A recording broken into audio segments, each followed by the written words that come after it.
2026-yil 16-yanvar sanasiga bitta qisqacha ma'lumot ko'rib turganlaring behi daraxt hisoblanadi. Atrofni ko'rsating.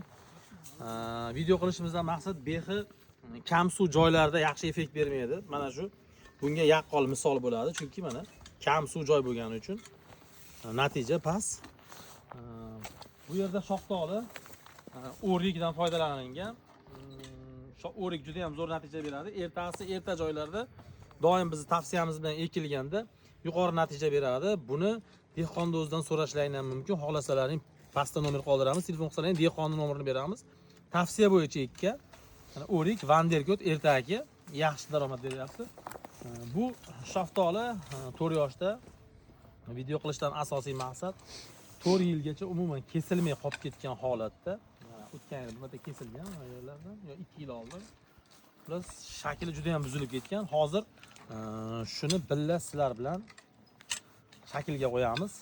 Buni bunaqa joylarda liderli sistemadan foydalanishni maslahat beraman, chunki liderli sistemada ertaki joylarda liderli sistemada rangdorroq va ertaroq pishishini natijasi bo'ladi. Bo'lmasa boshladik. Bismillahirrohmanirrohim. Birinchi navbatda liderlar tanlab olamiz. Lider shoxlarni tanlab ajratib olishimiz kerak. Manzilda ham tushuntirib o'ting aka. Manzil Oltiariq. Oltiariqda qayeringiz aka? Qapchig'ay. Qapchig'aydamiz. Qapchig'ay yangi 1000 gektarli bog'lar. 1000 gektarli bog'lar. Bu yerlarga uzum bog'lar tashkillashtirilgan, lekin uzumni joy emas, sabab uzum sersuv joylarda bo'ladi. Asosan Oltiariqda oq suv keladi. Shuni hisobiga uzumlari zo'r natija beradi. Bu yerlarda tomchilab sug'orishda juda ham suv kam bo'lgani uchun natija unaqa yetarli darajada bo'lmaydi.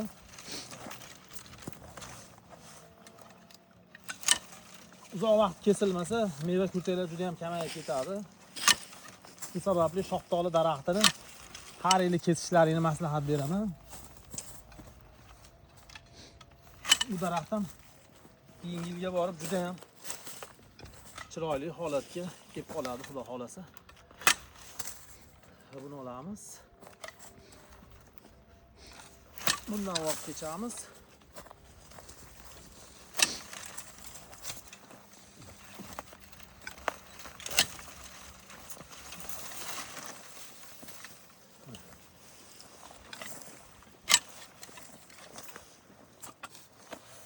Endi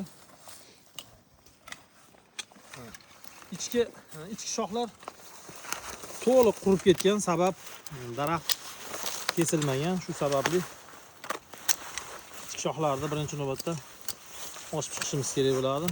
Qurigan shoxlar. Pastga qaragan shoxlar.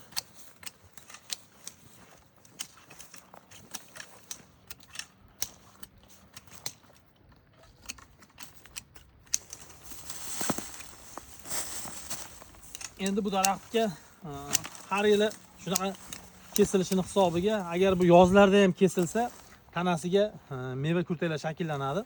Buni kam kessiz, shoftoli daraxtini tanasida meva kurtaklar yo'q bo'lib ketadi.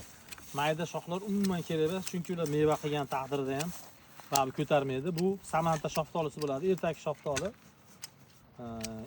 Erta joylarga ekilganda juda ham zo'r natija beradi. Tepada simam bor. Qaytaramiz, iloji yo'q.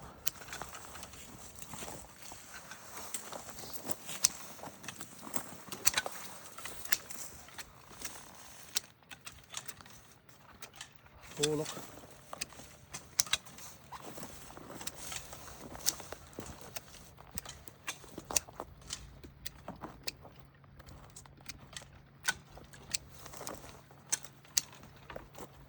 tomondan ochib chiqish kerak.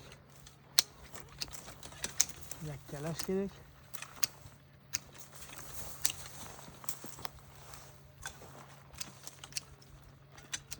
Bunda vaqtincha ozroq meva olishni rejalashtiriladi. Sabab ichki kurtaklar to'kilib ketgan.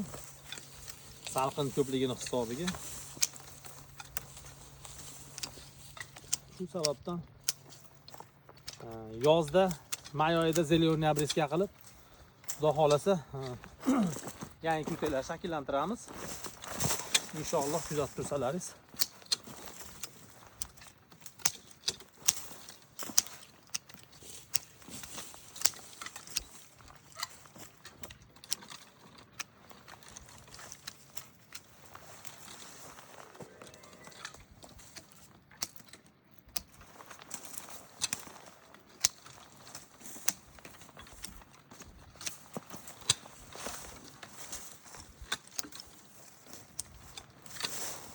Ozgincha yon shoxlardan mevalardan foydalanib turishga to'g'ri keladi. Mana shu holatda qoldirishni maslahat beraman. Faqat buni doimiy tanasini quyoshda ochib turish kerak, bo'lmasa shoxlar qurib ketadi. Shuni hisobiga mana shu holatda kesib, uzoq vaqt kesilmay qolib ketgan shaftoli daraxtlarini xuddi shunaqa qilib tanasini agar quyosh nuriga olib chiqib 1 yilda 2 marta obreska qiladigan bo'lsalaring, tanasida meva kurtaklar shakllanadi, lekin yashash davri agar kesmasdan boradigan bo'lsangiz, yashash davri juda ham qisqarib ketadi. Keyingiga o'tamiz. Mana bu tomonda ko'rishimiz mumkin. Bu holatda, juda ham yaxshi holatda. Pastki shoxlarni olib tashlaymiz. Va bu yerda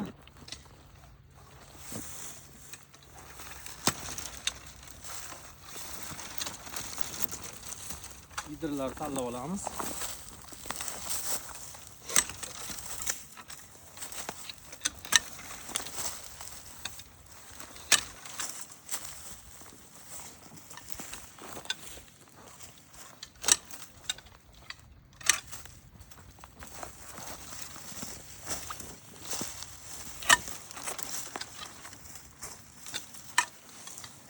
Daraxt yoshligidan shakli berilmasa, shakli juda ham xunuk bo'lib buzilib ketadi.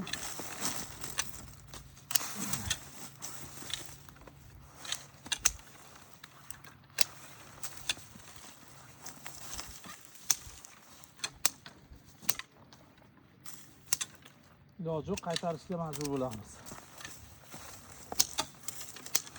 Kichkina shoxlar kerak emas. Bo'yini pastroq qaytaramiz, chunki setkaga tegib tepasini baribir lat tegizib boryapti. O'suvchanlik jicha baland bo'lib ketadi.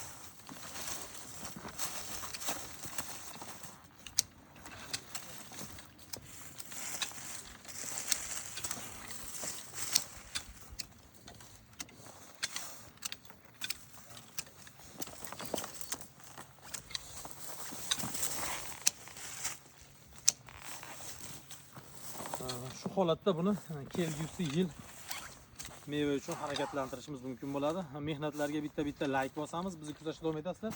Biz ishlashda davom etamiz.